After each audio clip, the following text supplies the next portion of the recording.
বৃন্দাবন এমনই একটি ধাম যেখানে আজও প্রতিটি স্থানে বিরাজ করছেন স্বয়ং ভগবান শ্রীকৃষ্ণ ও রাধারানী। হাজার হাজার রহস্যে ঘেরা এই বৃন্দাবন। রাধা বিনা কৃষ্ণ যেমন অসম্পূর্ণ, তেমনি কৃষ্ণ বিনা রাধাও অসম্পূর্ণ। তোমরা কি জানো, রাধা কৃষ্ণের প্রেমের সাক্ষী হিসাবে বৃন্দাবনে এখনও সেই তেঁতুল গাছটি আছে, যে তেঁতুল গাছটিকে রাধারানী একবার অভিশাপ দিয়েছিল, যার কারণে বৃন্দাবনের তেঁতুল গাছে এখনও তেঁতুল পাকে না। সেই অভিশাপ ভোগ করে আজও।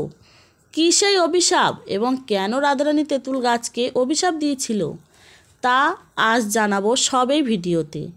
তাই ভিডিওটি শেষ পর্যন্ত অবশ্যই দেখবেন। তো বন্ধুরা, সুবর্ণ ব্লগ চ্যানেলে তোমাদের সবাইকে জানাই স্বাগত জানিয়ে শুরু করছি নতুন একটি ভিডিও।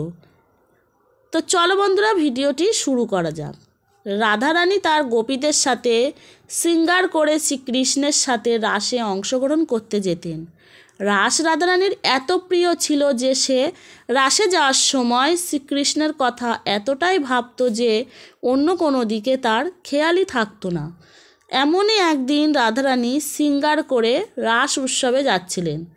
তখন একটি তেঁতুল গাছের নিচে একটি পাকা তেঁতুলে পড়ে থাকা তেঁতুলের উপর পা পড়ে, পা পিছলে যায় এবং তার পায়ে খুব ব্যথা পায় ও শৃঙ্গার নষ্ট হয়ে যায়।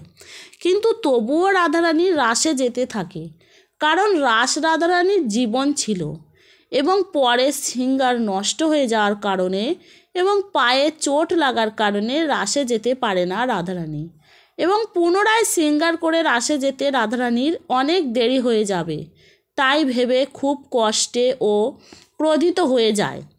খুব ক্রোধিত হয়ে তেঁতুল গাছকে অভিশাপ দেয় যে সেই গাছের তেঁতুল কোনো দিনই পাকবে না এবং এমন ক্ষতি যেন কারণ না হয়, ভক্ত ও ভগবানের মিলনে যেন কখনো বাধা না হয়।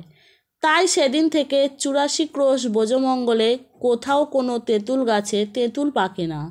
রাধারানীর অভিশাপ পেয়ে তেঁতুল গাছ খুবই কষ্ট পায় এবং রাধারানীর কাছে ক্ষমা চায়। তখন রাধারানী বলেন যে এই অভিশাপ তো ফিরিয়ে নেওয়া যায় না, কিন্তু আমি তোমাকে আশীর্বাদ করছি, তোমার গাছের তেঁতুল না পাকলেও কাঁচা তেঁতুল পাকার মতো মিষ্টি হবে। রাধারানীর সেই অভিশপ্ত তেঁতুল গাছটি আজও আছে বৃন্দাবনে, যমুনা নদীর তীরে অবস্থিত এই ইমলিতলার ঘাটের কাছে। ইমলিতলা মন্দির, সেই মন্দিরে 5,500 পুরনো রাধাকৃষ্ণের প্রেমের সাক্ষী হিসাবে তেঁতুল গাছটি এখনও সেখানে আছে। তো বন্ধুরা, এই ছিল আজকের ভিডিওটি যদি ভালো লাগে ভিডিওতে একটি লাইক করবে আর কমেন্টে জয় শ্রীকৃষ্ণর সাথে সাথে রাধে রাধে অবশ্যই লিখবে।